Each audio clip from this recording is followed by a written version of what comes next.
Real intervyu efirdədir. Laçın şəhərində ekoloji məsələlər üzrə işçi qrupun növbəti iclası keçirilib. İclasda böyük qayıdış proqramına uyğun olaraq 2027-2030-cu illər üçün dövlət proqramına əsasən tədbirlər planı hazırlanır. Kəlbəcər, Laçın, Ağdərə və Xocalı rayonlarının ərazilərini əhatə etməklə salınması təklif olunan yeni milli parkların ilkin xəritə sxemi də artıq hazırdır. Bu mövzuda danışacağıq. Qonağımız Dövlət Ekoloji Ekspertiza Agentliyinin İdarə Heyətinin sədri Mirsalam Qəmbərovdur. Salam Mirsalam müəllim, xoş gördük sizi. Hər vaxtınız xeyir. Mirsalam müəllim, elə öncə istəyərdim bu tədbirlə bağlı başlayaq ilk növbədə. Ümumiyyətlə işçi qrupunun bu iclasında hansı məsələlər prioritet oldu, əsasən mövzular nəyə həsr olundu? Əgər icazə versəniz, mən bu haqda qısaca bir məlumat verim. Bilirsiniz ki, işçi qrupu işğaldan azad olunmuş ərazilərdə təşkil olunan əlaqələndirmə komissiyasının tapşırıqlarına və bu sahədə nəzərdə tutulan işlərin həyata keçirilməsi üçün belə deyək, 3 işçi qrupu mövcuddur və bunların da biri ekoloji məsələlər üzrədir. Məhz qeyd etdiyiniz dünənki görüş ekoloji işçi qrupunun görüşü idi. Bu görüşdə bütün müvafiq mərkəzi icra hakimiyyəti, yerli icra hakimiyyəti orqanlarının ekoloji məsələlər üzrə müəyyən olunmuş mütəxəssisləri iştirak edirdi. Bu görüşlər ayda bir dəfədən gec olmayaraq, əgər zərurət olursa, hər hansı məsələ ortaya çıxsa daha tez toplanılır işçilər, işçi qrupun üzvləri və təqdim olunan layihələrin, təqdim olunan məsələlərin müzakirəsi və onların həlli istiqamətində qarşıya çıxan, belə deyək, problemlər və çətinliklərin aradan qaldırmasına həsr olur. Dünənki iclasda da ümumən ekoloji məsələlər düzdür. Burada ilk növbədə qeyd etdiyim kimi Qarabağ və Şərqi Zəngəzur iqtisadi zonasında həyata keçirilən layihələrin icrası zamanı, o cümlədən layihələndirilməsi və icrası zamanı ekoloji məsələlərə diqqət yetirilməsi, ekoloji məsələlərin hər layihə üzrə təsbit olunması, hansı ki, orada bütün ətraf mühitin qorunmasıdır, ekoloji tarazlığın bərpasıdır, bioloji müxtəlifdir, meşəçilikdir, fauna, flora növlərinin nəzərə alınması. Bütün bu məsələlər qısaca olaraq nəzərdə tutulurdu və bu demək olar ki, növbəti, belə deyək, müzakirə məsələləri öz qarşıya qoyduğu o tapşırıqları icra etmiş oldu. Aydındır. Mirsalam müəllim, mən tədbiri ümumiyyətlə izlədik, hətta Real televiziyasının efirində də getdi. Kifayət qədər maraqlı mövzular var idi. Onlardan da biri parkların salınması məsələsi idi ki, Qarabağ və Şərqi Zəngəzurda parklar salınacaq. Öncə istərdim ki, bu parkların əhəmiyyətindən bağlı məlumat verəsiniz. Əhəmiyyəti nədən ibarət olacaq? Aydındır, parkların, belə deyək də, parklar haqqında məlumatdan danışmayaq. Hamı bilir ki, parkların gözəl bir əhəmiyyəti var. Ümumən bioloji müxtəlifliyin qorunması və endemik, o cümlədən nəsli kəsilməkdə olan bütün bitki və eyni zamanda heyvanat aləminin qorunub saxlanması üçün bu milli parklar yaradılır və eyni zamanda milli park öz statusuna görə də, belə deyək də, ölkənin ən əhəmiyyətli bir sahəsi hesab olunur. Burada regresiya, belə deyək, gəzinti, ondan sonra o qeyd etdiyim sahələrdən başqa elmi tədqiqat işlərinin aparılması, müəyyən monitorinq təhlillərinin aparılaraq yekun nəticə gəlməsi üçün bu milli parkların böyük əhəmiyyəti vardır. Və milli park sözü gedirsə, sözsüz ki, orada relyefə uyğun, yerli, belə deyək, şəraitə uyğun olan həm bitki növləri, həm heyvan növləri o milli parkın yaradacağı statusdan asılı olaraq. Yəni, qoruq status veriləcək burada demək, milli park bilirsiniz, bir var belə də yasallıqlar, bir var xüsusi mühafizə olunan ərazilər və milli parklar. Milli parkın dediyim kimi də ona əl çatanlığı daha geniş olur. Fərqli statuslar olur da bunun, fərqli statuslar çərçivəsində. Bu da regionumuzun, hansı ki bilirsiniz də 30 ildən yuxarı bu işğal altındaydı və oradakı təbiət, xüsusilə belə deyək, relyef, onun meşələri, sonra çayları, torpaq qatı, müəyyən həm çirklənməyə, həm də belə deyək də deformasiya uğramışdı, eroziya uğramışdı. Sözsüz ki, bunların hamısının bərpası vacibdir və bütün layihələrdə düzdür. Bu sahədə müəyyən tədbirlər nəzərdə tutulur, fərdi layihələrdən söhbət gedir. Amma milli park, xüsusi mühafizə olunan ərazi, yasaqlığın yaradılması, qoruqların təşkili bu onlar üçün nəzərdə tutulan, yəni əsasnamələrə uyğun daha geniş bir məfhuma malikdir və həm əhali tərəfindən, həm belə deyək, ümumən dünya çərçivəsində, dünya arenası baxımından bilirsiniz ki, Azərbaycan Respublikası dünyada unikal bir təbiətə malikdir. Məhz həmin o fərdlərin, həmin arenanın orada bəslənməsi, formalaşdırması əhəmiyyəti həddindən artıq çoxdur. Bax, məhz dediyim o sahələrə bu xidmət edəcəkdir. İlkin mərhələdə neçə park nəzərdə tutulub? İndi ilkin mənim məlumatıma görə 2 parkın belə deyək də salınması nəzərdə tutulur. Amma konkret olaraq harda? Şərqi Zəngəzurda yoxsa Qarabağda? Şərqi Zəngəzurda, bir də Qarabağda, hər iki zonasında. Sonra belə deyək, Kəlbəcər, Laçın, Ağdərə istiqamətinin bir hissəsi bu ərazilərdə də belə deyək də həm orada dağ, meşə, belə deyək, müxtəlif bitki örtüyü, eyni zamanda su mənbələri, bilirsiniz ki, Tərtər çay istiqamətindən Azərbaycan Aran istiqamətinə yönəlmiş o Sərsəng su anbarı, sonra növbəti su qəbul edici bu hissələri təxminən əhatə edəcək. İndi bu bir planlaşdırma ərəfəsindədir. Yəni mən biraz qabaqcadan bu haqda demək istəmirəm. Yəni formalaşandan sonra konkret olaraq orada ekoloji komponentlərin hansı sahəsinə daha üstünlük veriləcək, orada o məlum olacaq və ictimaiyyət də belə deyək də müxtəlif saytlardan, ondan sonra bizim məlumat bazalarımızdan, açıq belə deyək, ədəbiyyatdan belə deyək, çıxışları olacaq və ondan istifadə edib hamısının şahidi olacaqlar. Aydındır. Bu ilk park olacaq, yoxsa bundan öncə Qarabağ və Şərqi Zəngəzurda milli parklar salınıbdır? Bilirsiniz, indiyə qədər, yəni müstəqillik dövründən qabaq bilirsiniz ki, orada milli park olmasa da xüsusi mühafizə olunan ərazilər var idi. Məsələn, Zəngilan istiqamətində o Eldar Şamı, belə deyək, Bəsitçay qoruğu və bu dillər əzbəri idi, bu tarixdə bütün bunların o detalları, ondan sonra orada nəzərdə tutulan məsələlər və ərsəyə gəlmiş belə təbiət funksiyaları hamısı demək olar ki, bu günləri öz mən deməzdim əhəmiyyətini itirib, amma bir deformasiya uğrayıb. Onların bərpası, onların yenidən qurulması və həmin sahələrə imkan daxilində daha geniş ərazilərin birləşdirilməsi nəzərdə tutulur və düşünürəm ki, inşallah bu məsələlər öz həllini tapdıqdan sonra Qarabağda, Şərqi Zəngəzurda aparılan yenidən qurma işlərinin belə deyək də bir növ bir tərkib hissəsi olmaqla yanaşı o ərazilərə, o sahələrə, o regiona daha bir gözəllik, daha bir faydalı bir element kimi daxil olacaq və bütün ekoloji məsələlərin o formatını özündə cəmləşdirəcək, birləşdirəcəkdir. 132 hektara yaxın yaşıllıq sahəsi də salınacaqdır. Mən istəyirdim indi bu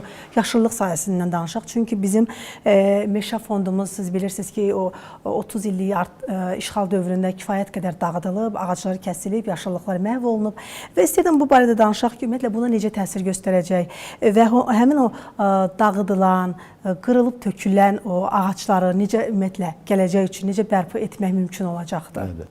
Bilirsiniz, meşə massivi dünyada ən vacib ekoloji komponentlərdən biridir. Bildiyiniz kimi həmin ərazilərin sıx meşə örtüyü, əraziyə mənsub olan endemik bitkilər növləri ilə məşhur olubdur. Ancaq sizin də qeyd etdiyiniz kimi həmin meşələr demək olar ki, dağıdılıb. İndi məqsəd o 132 hektarın adını saydı. Hal-hazırda 132 hektarda artıq meşə massivləri salınıbdır. Amma davamlı olaraq bundan sonra da bütün rayonlar üzrə, bütün ərazilər üzrə bu yaşıllıq massivlərinin daha genişləndirilməsi, müxtəlif uyğun ərazilərdə relyefə uyğun, iqlim şəraitinə uyğun bitki növlərinin becərilməsi, tincisilik sahələrinin yaradılması, fərdi layihələr üzərində daha meşələrlə yanaşı, belə deyək də, park meşə massivlərinin salınması, yollar ətrafında, onların sanitar mühafizə zonalarında, o ərazilərə bir füsunkar, belə deyək də, gözəllik verən o meşə zolaqlarının salınması hər bir layihədə nəzərdə tutulur və bu məsələlərin daha, belə deyək, inamlı həyata keçirilməsi üçün bizdə artıq Türkiyə-Azərbaycan beynəlxalq təlim mərkəzi formalaşıb. Artıq bu istiqamətdə o mütəxəssislər hər iki dövlətdən cəlb olunub, onların vaxtaşarı görüşləri keçirilir və nəzərdə tutulan o proqramı, o tədbirləri həyata keçirilmək üçün tez-tez, belə deyək də, həmin ərazilərdə monitorinqlər aparılır, təhlillər aparılır, təqdim olan layihələr qiymətləndirilir və düşünürəm ki, bax, bu saydıqlarımla biz daha yeni bir mənzərənin, belə deyək də, o köhnə, belə deyək, indiyə qədər təcrübədə əldə olunmuş o məsələlərdən kənar, o beynəlxalq, innovativ, yeni texnologiyaların tətbiqinə biz nail olacağıq. Nə qədər ümumiyyətlə yaşıllıqlar məhv olunub? Bir də ki, bu indi hazırki proqram icra edəcəksiniz siz. Məsələn, bu proqramın icrası, bax, o dağıdılan, tökülən ərazilərin, belə deyək ki, bir növ aradan qaldıra biləcəkmi bu yenilikləri ilə? Əlbəttə, demək, indiyə qədər artıq həmin ərazilərdə mövcud olan, yəni keçmişdən xəritələr üzərində cizgilənmiş meşə massivi ərazilərin hamısı uçotu var, kadastri aparılır. Bəli. Və orada qırılan və xüsusilə həmin zona üçün, ümumiyyətlə ölkəmiz üçün nadir bitki, belə deyək, heyvan belə nümunələrin özündə əks etdirən o sahələr qiymətləndirilib. Yəni bu qiymətləndirmə işi başa çatdırılıbdır. Ətraf mühitə deyən təsir bu və ya digər formada detallarına qədər aydınlaşdırılıbdır.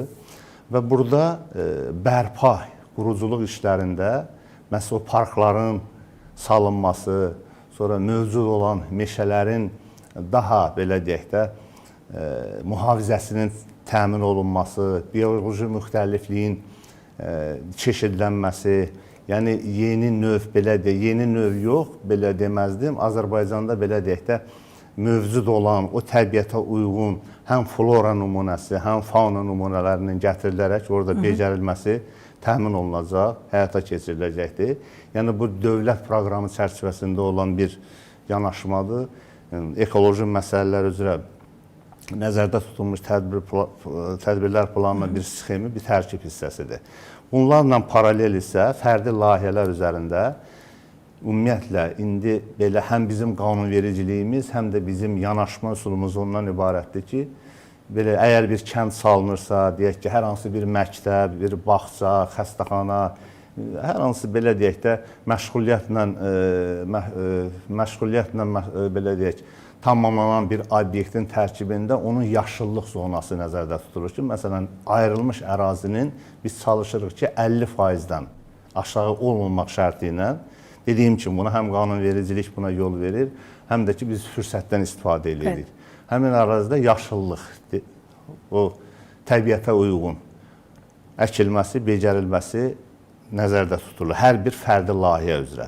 Və bu sonda, indi təsəvvür edin, əgər Azərbaycanda adam başına belə deyək də 6-7% belə deyək ağac düşürsə, amma həmin qeyd etdiyim zonalarda bu bir 2 dəfə, ən azından birinci mərhələdə 2 dəfə də artıq olacaq.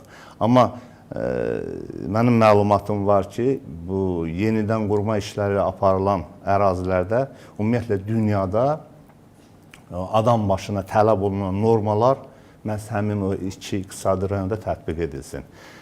Və düşünürəm ki, indiyə qədər də daxil olan layihələr qiymətləndirilib və qarşıya çıxan bu məsələlərə, belə deyək də, problem yaradan o müəyyən məsələlər təhlil olunub və şükürlər olsun ki, onun həlli yolları artıq müəyyən olunub və sonda da bu məsələnin tam, belə deyək də, nəzərdə tutulmuş o məqsədə çatdırılmasına nail olacaq.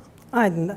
Mirsad müəllim, ümumiyyətlə bilirəm ki, yeni tullantı poliqonunun ərazisinin seçilməsinə də xüsusi diqqət yetirilir, xüsusi önəm, belə deyək ki, önəm daşıyır bu məsələ. Burada hansı imkanlara daha çox nəzərə alınır? Bax, çox vacib bir məsələyə toxundunuz. Ümumiyyətlə, dünyada tullantıların idarə olunması bir açıq danışaq da bir mədəniyyətlə, bir Təbii. inkişafla düz mütənasibdir. Yəni dünyada artıq o texnologiyalara fikir verilir ki, orada ümumiyyətlə tullantı əmələ gəlməsin və yaxud da əmələ gələn tullantının miqdarı, kəmiyyət, keyfiyyət göstəriciləri az olsun və eyni zamanda əmələ gələn o tullantı digər təkrar xammal, material kimi istifadə olunması təmin olunsun. Bunun üçün ilk növbədə tullantıların idarə olunması əsas vacibdir, şərtdir. Onun üçün də bu tullantıların yerləşdirilməsi üçün məkanlar, yerlər müəyyən olunmalıdır və tullantıları istənilən bir ərazidə, belə deyək, açıq, ondan sonra burada mümkündür, burada yerləşdirmək olar. Bu metodla, bu yanaşma ilə bilirsiniz ki, bu qəbul olunmur. Tullantıların yerini müəyyənləşdirilməsi üçün xüsusi şərtlər var. Hansı şərtlər var məsələn? Əsas şərtlər nədir? İlk növbədə ərazinin relyefi, ərazinin formatı, onun əlbəttə ki, əlçatanlığı, sonra yaşayış massivi ilə münasibətləri, yəni yaşayış massivinə olan təsirləri, tullantıların çeşidlənməsi üçün texniki imkanları özündə ehtiva edən ərazinin daha uyğun olması, çaylardan, su hövzələrindən, onun məsafəlilik baxımından, sonra hidrometeoroloji və meteoroloji şəraitdən asılı olaraq, yəni hakim küləklər dövründə o tullantıların, belə deyək də, arzu olunmayan ərazilərə ötürülməməsi, hava ilə külək vasitəsi. Bütün indi saydığım, saymadığım parametrlər hamısı nəzərə alınır və burada əlbəttə ki, müəyyən problemlər, daha doğrusu çətinliklər özünü büruzə verir. Məsələn, Kəlbəcər rayonu, Laçın rayonudur, əraziləri böyükdür, relyefi çətindir, bəli, çaylarla, dağlarla, təpəliklərlə, düzənlik hissələri yoxdur. Ümumiyyətlə, dünyada və eyni zamanda da bizdə də çalışırıq ki, bu tullantının müəyyən edildiyi o yerin miqdarı, belə deyək də, bir yer, iki yer daha az olsun. Yəni, tullantı nə qədər bir nöqtəyə, bir məntəqəyə toplansa, birə qədər onun idarə olunması asanda olur. Amma dediyim kimi də müəyyən çətinliklər var da. Deyək ki, 100 kilometr ərazidən, 50 kilometr ərazidən o tullantını gətirin məntəqəyə çatdırılmasında da problemlər var. Ona görə biz də yenə də deyim, beynəlxalq səviyyədə mənim məlumatıma görə mütəxəssislər buna cəlb olunub, real vəziyyət qiymətləndirilir və harda mümkündürsə, heç olmasa tullantıların saxlanma məntəqələrin müəyyənləşdirək, sonra onun emal sahələri üçün bir optimal, qəbul olunan, idarə oluna bilən bir səviyyə, bir sistemə nail olmaqdır və bu istiqamətdə işlər gedir. Ancaq bu günləri bilirsiniz ki, həmin iqtisadi rayonlarda çox güclü iqtisadi baxımdan tikinti quraşdırma işləri gedir və sözsüz ki, burada keçmişdən mövcud olan və ətraf ərazilərdə, belə deyək də, formalaşan tikinti tullantıları mövcuddur ki, biz o tikinti tullantılarının hökmən emal olunaraq və ondan istifadə yollarının, istifadə mexanizmləri üzərində işləyirik və hesab edirik ki, əgər bu məqsədə biz nail olsaq, demək olar ki, tikinti tullantılarının bir 90%-i təkrar istifadə olunacaq. Bu, ilk növbədə həmin tullantının idarə olunmasını asanlaşdıracaq, o tullantılardan canımız qurtaracaq və təbii xammala, belə deyək də, geniş gəlmiş o faydalı qazıntı elementlərindən maksimum az istifadə olmasına gətirib çıxaracaqdır. Aydındır. Çox sağ olun, təşəkkür edirəm sizə. Qeyd edim ki, biz Laçın şəhərində ekoloji məsələlər üzrə işçi qrupunun növbəti iclasından orada müzakirə edilən məsələlərdən danışdıq. Qonağımız isə Dövlət Ekoloji Ekspertiza Agentliyinin İdarə Heyətinin sədri Mirsalam Qəmbərov idi.